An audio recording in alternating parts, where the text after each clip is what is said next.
تیرے عشق کی کرامت یہ اگر نہیں تو کیا ہے، کبھی بے ادب نہ گزرا میرے پاس سے زمانہ۔ حضرت شیخ الحدیث مولانا زکریا صاحب کاندھلوی نور اللہ مرقدہ نے اپنی آپ بیتی میں اپنی ذات سے متعلق ایک بڑا دلچسپ واقعہ ذکر کیا ہے۔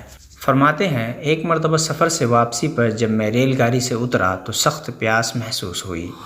سخت گرمی کا موسم تھا۔ پلیٹ فارم کے کنارے ایک سکھ کی دکان تھی جس میں مختلف رنگ کے شربت تھے۔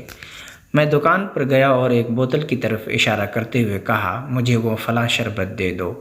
سکھ نے مجھے اوپر سے نیچے تک بڑی غور سے دیکھا اور سخت انداز میں بولا، جاؤ یہاں سے، کوئی شربت وربت نہیں ملے گا۔ مجھے بڑا غصہ آیا کہ پیسے دے کر لے رہا ہوں، کوئی فری کا تھوڑی مانگ رہا ہوں۔ یہ سکھ بڑا حاسد قسم کا ہے۔ میں باہر آ گیا۔ جو صاحب مجھے لینے آئے تھے، میں نے یہ واقعہ ان سے نقل کیا کہ وہ سکھ تو بڑا حاسد ہے، مجھے پیاس لگی ہے اور اس نے شربت دینے سے انکار کر دیا۔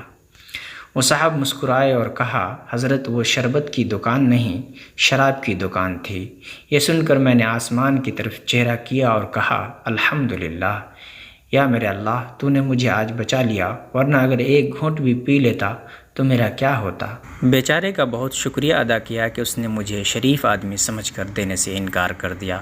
حضرت یہ واقعہ نقل کرنے کے بعد فرماتے ہیں، میرے پیارو، تم اگر متقیوں کی سی شکل ہی اختیار کر لو تو بہت سارے خرافات سے بچ جاؤ گے۔ تیرے عشق کی کرامت یہ اگر نہیں تو کیا ہے، کبھی بے ادب نہ گزرا میرے پاس سے زمانہ۔